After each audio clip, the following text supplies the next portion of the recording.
At the Sports History Network, we're proud to introduce you to a new sponsor for our podcasts. It's Home Field Apparel, your premium collegiate apparel brand right out of Indianapolis. They've got incredibly comfortable t-shirts, plus they're officially licensed with vintage college designs. They have over 150 plus colleges available now and always adding more. Homefield digs through the archives and history of your school to find unique logos, mascots, and moments to make thoughtful designs for your school. When you shop today, new customers can get a 15% discount off their first purchase using the promo code SPORTSHISTORY at checkout. You can learn more at homefieldapparel.com. Now it's time to take a sports break, a look at sports history on a daily basis. Hello, my friends in sports history. This is Darren Hayes of the Sports Jersey Dispatch podcast. Welcome once again to your sports break for the September 11th, where we will go through some of the greatest events in sports history on this date, along with the great athletes that performed them with uniform numbers if they had them on them. And we're going to talk about some of those uniform numbers in a second. But before we do, just want to make sure you know you can get us free email newsletter every day of what's dropping from Pigskin Dispatch and Jersey Dispatch podcasts, as well as some of the news from the Sports History Network. All you have to do is subscribe to our daily email newsletter in the show notes of this podcast or on pigskindispatch.com or jerseydispatch.com. Now, our uniform numbers we'll talk about today for the September 11th version of the podcast. Numbers 3, 29, 20, 26, 43, 38, 32, and 14.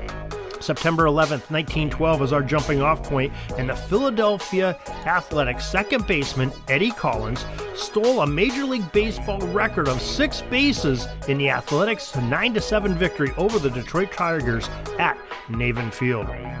September 11, 1923, after a single, Boston Red Sox Howard Emke retired the next 27 New York Yankees batters in a game between the Sox and the Yankees. That's quite an accomplishment there. September 11, 1926, the New York Yankees' Bob Musial tied a record with 3 sacrifice flies in one game. September 11, 1927, speaking of the Yankees, well, their slugger and eventual number 3, Babe Ruth, hit his 50th home run during his Major League Baseball record 60 home run season in New York's 6-2 loss to the St. Louis Browns at Yankee Stadium in New York. September 11, 1928, in his last career at bat, the legendary Ty Cobb, last hitting appearance, ended up popping out against the New York Yankees. September 11, 1936, it was not a good outing on the mound for the A's pitcher Horace Linsby, number 29, as he gave up 26 hits in a single game. September 11, 1956, the Cincinnati Reds outfielder Frank Robinson, wearing number 20, tied a rookie record with his 38th home run of the season. September 11, 1956, the New York Yankees' Yogi Berra, who wore number 8 on his jersey, tied a career record for home runs by a catcher when he bombed his 236th of his career against the Kansas City A's in a 9-5 Yankees victory. September 11, 1959, Baltimore starter Jerry Walker, number 38, pitched all 16 innings as the Orioles edged the Chicago White Sox 1-0 at Memorial Stadium.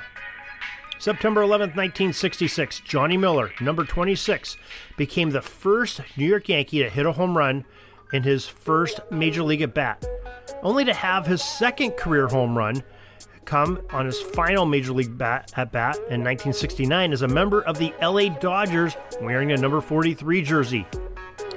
September 11, 1983, the Pittsburgh Steelers running back Franco Harris, number 32, ran for 118 yards in a 25-21 win at Green Bay to become only the 3rd player in NFL history to rush for 11,000 yards.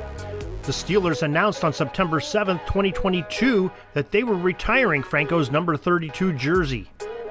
September 11, 1985, Pete Rose, number 14 of the Cincinnati Reds, got career hit 4,192 off of Eric Shaw of the San Diego Padres, eclipsing Ty Cobb's former record and having his name in that record book. So that is our history for today, the September 11th. Glad you could join us for this sports break. Hope you'll join us each and every day for more great sports history. In the meantime, join us at sportshistorynetwork.com, where we have our podcast along with some 20-some other great podcasters that are bringing you their best each and every day to preserve sports history. The headquarters of Sports Yesteryear, sportshistorynetwork.com. Also, pigskindispatch.com and jerseydispatch.com. We have all your sports needs there as well.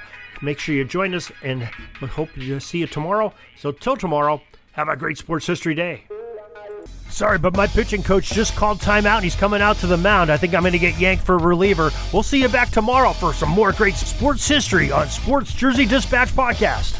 We invite you to check out our websites, jerseydispatch.com and pigskindispatch.com. Not only see the daily sports history, but to experience the preservation of great events and people that play the games. Find us on Pigskin Dispatch. It's also on social media outlets on Facebook, Twitter, Instagram, and don't forget the Pigskin Dispatch YouTube channel to get all your daily sports history. Pigskin Dispatch is happy to be associated with the Sports History Network, the sports headquarters of yesteryear, found at sportshistorynetwork.com. This podcast is part of the Sports History Network, your headquarters for the yesteryear of your favorite sport. You can learn more at sportshistorynetwork.com.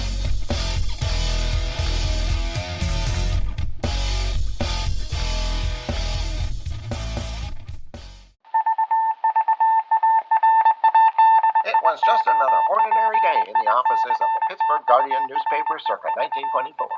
But for Marla Delft, assistant editor, everything was about to change. For she was about to discover the awesome attractiveness of Row 1 brand retro sports paraphernalia items thanks to Orville Mulligan, sports writer. And there it is. Wow, Orville, that's really the bee's knees. Isn't it just? A poster-sized replica of the actual 1909 World Series program cover. I can see that. But where did you get it? And where'd you get it framed? I ordered it from the Row 1 website, where over 6,000 items of sports memorabilia from the 1880s to the 1990s are available for reproduction, in multiple sizes and in several different materials, with over a dozen styles of frame to choose from for prints like this. Well, I'm sure Mr. Delft would love to put up more of these in the office.